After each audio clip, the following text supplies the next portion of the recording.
This girl used to lie awake at night, reliving all her past failures, mistakes, embarrassing moments, anything that was remotely soul-destroying and would prevent her from getting a good night's sleep. But not only did it prevent her from getting a good night's sleep, it held her back. This is going to be a pretty personal video, but by the end of it, you will have a step-by-step guide to letting go and moving forward, and hopefully I will not start crying. Hello, if you are new here, then my name is Faye. I'm a doctor who's working in London, and I have made my fair share of mistakes, and from those mistakes punished myself a lot to the point where it wasn't benefiting anyone. And hopefully from the mistakes that I have made, and by sharing those mistakes along with the research and how you can avoid them yourselves, then we can all live happier, healthier lives and extend ourselves a smidge of grace so that we don't just exist in this constant self-deprecating cycle that leaves us trapped. Here are the chapters of the video. We're going to start with the hidden cost, and then we are going to end on Faye's framework for forgiveness, your foolproof formula for finally making peace with everything from those cringy, embarrassing moments to the fall flat on your face flop failures. First, let's dive into the hidden cost. You're wrong if you think that self-forgiveness is just about being a little bit kinder to ourselves. In reality, it's all about rewiring how we see failure. If you can't forgive yourself, you're constantly stuck in a loop where you're constantly being defined by your past mistakes. And defining yourself by your mistakes doesn't just look like lying in bed at night staring at the ceiling and thinking about your embarrassing moments. It's also hesitating to take new opportunities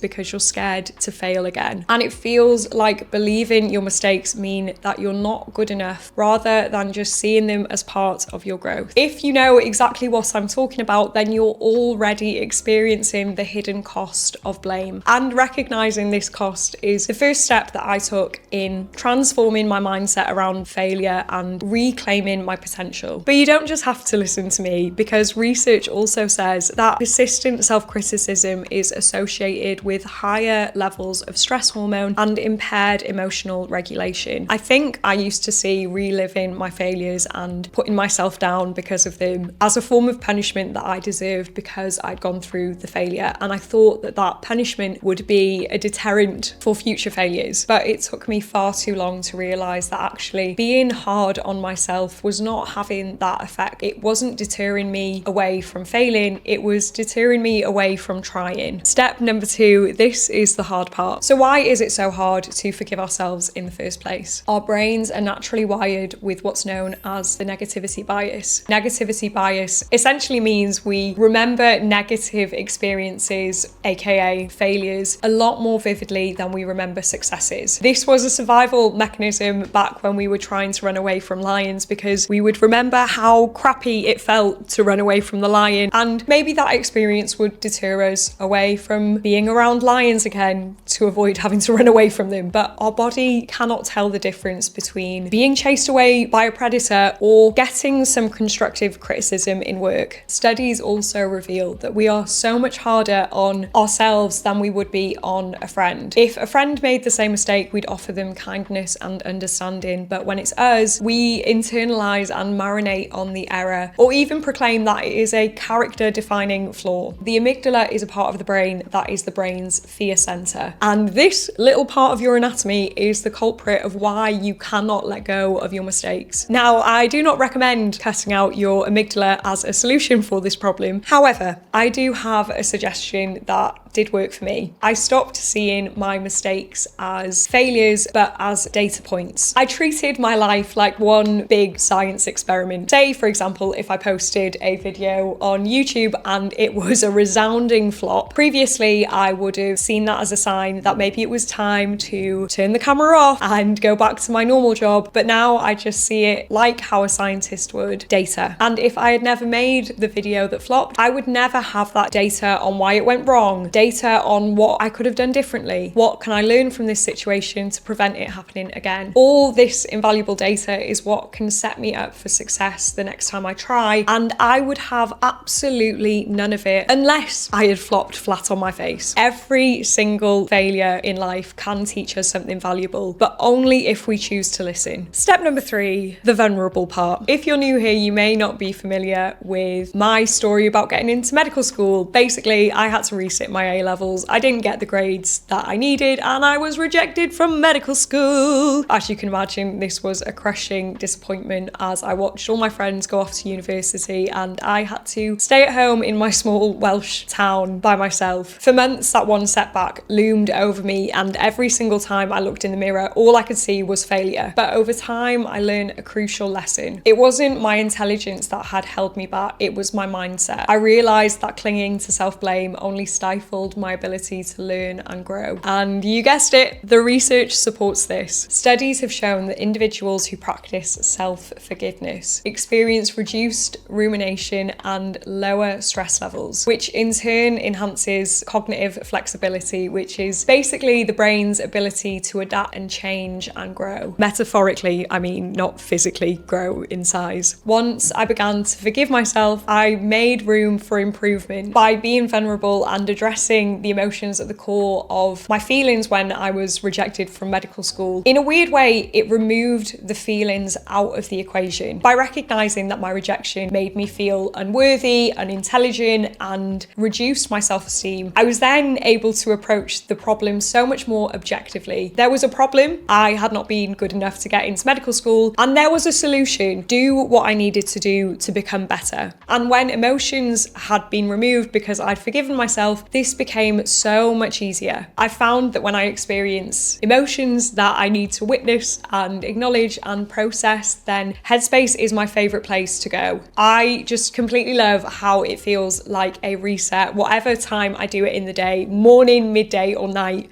After just a few minutes of a guided meditation, I can feel my stress lowering and my mood boosting. I'm not saying it's a magic cure, but science does support what I personally have experienced. Studies show that with even just 10 days of Headspace practice, you can decrease your stress and increase your happiness. And they have so many different guided meditations targeted for so many specific situations. There is literally one that is entitled How to Forgive Yourself. But I also love their guided meditations on handling stressful situations at work, and every single night without fail, I always do a Headspace before I go to sleep.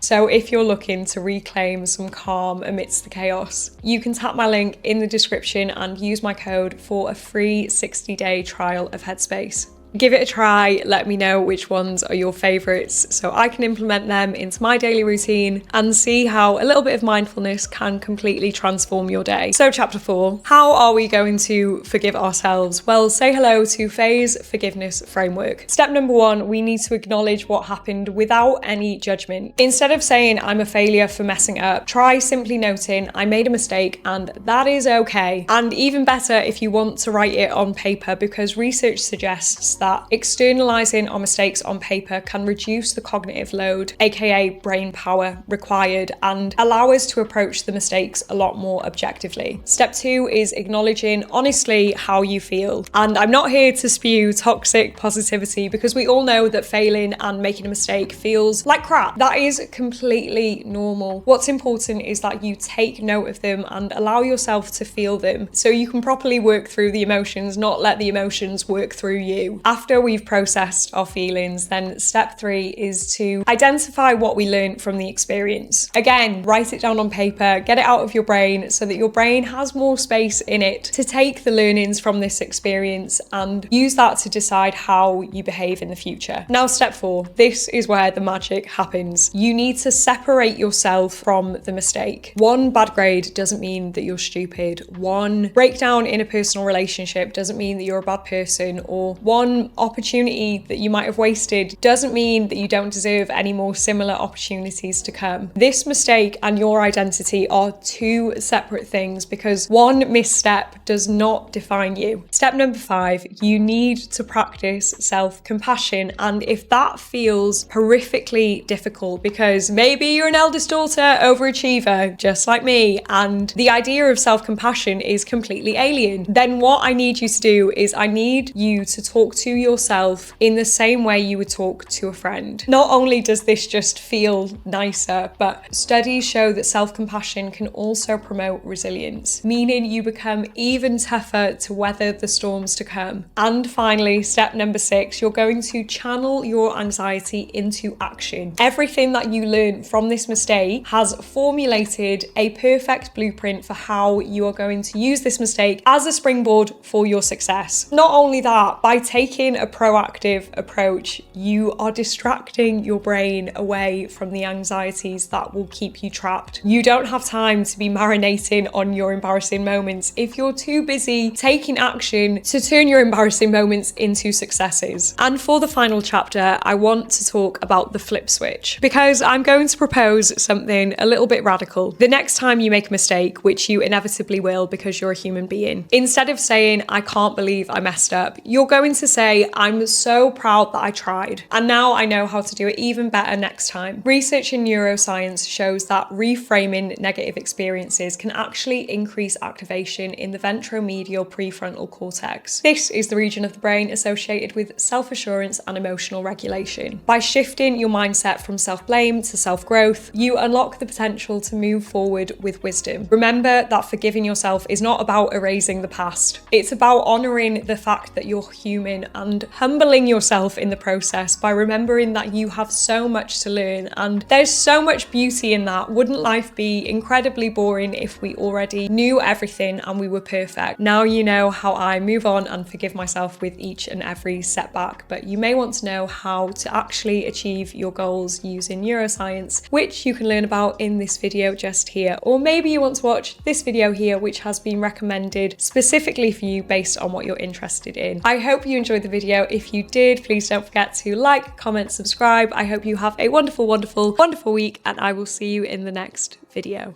Yay!